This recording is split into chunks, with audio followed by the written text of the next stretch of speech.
ពេលព្រឹករលឹមលើវិស័យដ៏ធំធេងនៃប្រទេសកម្ពុជាក៏ជាការចាប់ផ្ដើមធ្វើដំណើររបស់ហ៊ូជីកូ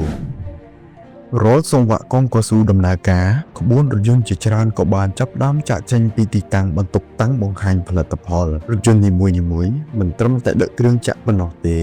ថែមទាំងនាំយកនូវការចែករំលែកការដឹងគុណនិងទឹកចិត្តដ៏ស្មោះត្រង់ញ៉ាំជូនប្រជាកសិករទូទាំងខេត្តក្នុងប្រទេសកម្ពុជា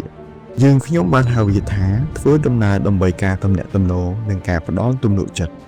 ហ៊ូជីកូបានឆ្លងកាត់វាលស្រែនៃខេត្តព្រៃវែងកំពង់ធំបន្ទាប់មកត្បូងឃ្មុំកំពង់ចាមសៀមរាបនិងសូម្បីតែនៅតំបន់ដាច់ស្រយាលដូចជាខេត្តព្រះវិហារគ្រប់ទីកន្លែងដែលឆ្លងកាត់គឺជារឿងរ៉ាវនិងស្នាមញញឹមការចាប់ដៃគ្នាពោពេញទៅដោយមនោសញ្ចេតនានិងការស្វាគមន៍នៅខេត្តព្រៃវែងប្រជាកសិករបានស្វាគមន៍ពួកយើងដោយការភ្ញាក់ផ្អើលនិងសប្បាយរីករាយអ្នកខ្លះបានប្រើម៉ាស៊ីនហ៊ូជីកូជាង1ឆ្នាំ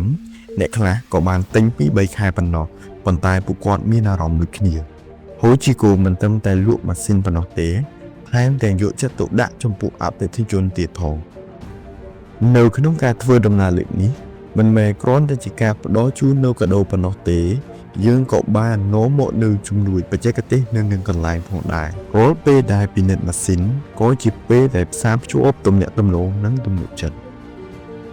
យើងខ្ញុំក៏បានធ្វើដំណើរបន្តទៅខេត្តកំពង់ចាមដែលជាកន្លែងវាលភក់ធ្វើស្រែចម្ការមិនងាយស្រួលនោះទេ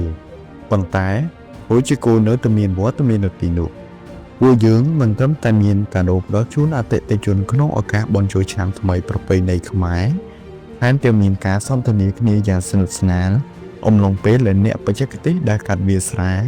ដើម្បីពិនិត្យមើលម៉ាស៊ីននិងផ្ដល់ការណែនាំក្នុងការប្រើប្រាស់ដើម្បីឲ្យប្រជាកសិករមានអារម្មណ៍កាន់តែមានទំនុកចិត្តនិងសុវត្ថិភាពក្នុងការដាំដុះនាខេត្តសៀមរាបចំពេលបរិយាកាសដ៏មមាញឹកនៃថ្ងៃបុណ្យចូលឆ្នាំថ្មីប្រពៃណីខ្មែរហ៊ូជីកូមិនមែនគ្រាន់តែជាម៉ាស៊ីនទេក៏ប៉ុន្តែជាផ្នែកមួយនៃការចងចាំរបស់ប្រជាកសិករយើងក្នុងនីតិខៈរដូវដ៏កក់ក្ដៅដែលផ្លូវចូលទៅខេត្តព្រះវិហារគឺមានថ្មរដាក់រដុបអមជាមួយចម្ងាយដ៏សែនឆ្ងាយពិតមែនប៉ុន្តែ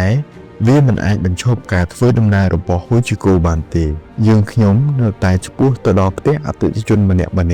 ដោយនាំយកនៅពាក្យជូនពរឆ្នាំថ្មីនិងកាដូពិសេសដើម្បីថ្លែងអំណរអគុណចំពោះការជឿជាក់ដ៏យូរអង្វែងរបស់ពុកម៉ែបងប្អូនបានផ្ដល់ឲ្យយើងក្នុងរយៈពេលជាច្រើនឆ្នាំយើងក៏បានបន្តទៅមុខទៀតហើយក៏ឃើញកាន់តែច្បាស់របស់ម៉ាស៊ីនហ៊ូជីកូនីមួយៗមិនត្រឹមតែជាឧបករណ៍ធ្វើកសិកម្មប៉ុណ្ណោះទេថែមទាំងជាស្ពាននៃទំនាក់ទំនងនិងការជឿទុកចិត្តរវាងគ្នានឹងគ្នាផងដែរនៅពេលបញ្ចប់នៃការធ្វើដំណើរគណៈក្បួនរបស់ពួកយើងបានចាក់ចេញពីខេត្តបន្ទាយមានជ័យក៏មានការក្រវីដៃជម្រាបលាពីខាងក្រោយសញ្ញានេះមិនមានអ្វីពិពណ៌នាច្រើនហើយក៏មិនមានអ្វីអួតអាងប៉ុន្តែវាផ្ដល់នូវអត្ថន័យគ្រប់គ្រាន់សម្រាប់ពួកយើងការធ្វើដំណើរលើកនេះគឺជាការចងចាំនូវអនុស្សាវរីយ៍ដ៏មានអត្ថន័យរបស់ហ៊ូជីកូគួរតែធ្វើហើយនឹងបន្តធ្វើទំនុកចិត្តមិនមែនមកពីការផ្សាយពាណិជ្ជកម្មទេទំនុកចិត្តកើតចេញពីភាពស្មោះត្រង់ហើយវាបានចាប់ផ្ដើមពីការជួបមុខផ្ដល់ទំនុកចិត្តនិងផ្ដល់នូវផលិតផលដែលមានគុណភាពនៅពីវាដ៏ធំធេងសម្លេងម៉ាស៊ីនរបស់ហ៊ូជីកូនៅតែបន្លឺឡើងជាលំដាប់ហើយវាក៏បានបង្កប់នូវអត្ថន័យថាពួកយើងមិនចាំបាច់ទៅលឿនពេកទេគ្រាន់តែធ្វើដំណើរទៅមុខសន្សំដោយយល់ពីគោលដៅនោះមិនយូរទេពួកយើងនឹងជោគជ័យហ៊ូជីកូមិនត្រឹមតែជាក្រុមហ៊ុនលក់ត្រាក់ទ័រទេតែយើងក៏បានផ្សារភ្ជាប់រាល់ទំនាក់ទំនងជាមួយមនុស្សនិងធម្មជាតិដើម្បីវិវឌ្ឍនភាពកសិកម្មកម្ពុជារួមគ្នាហ៊ូជីកូ Cambodia ភាពជាដៃគូប្រកបដោយនិរន្តរភាព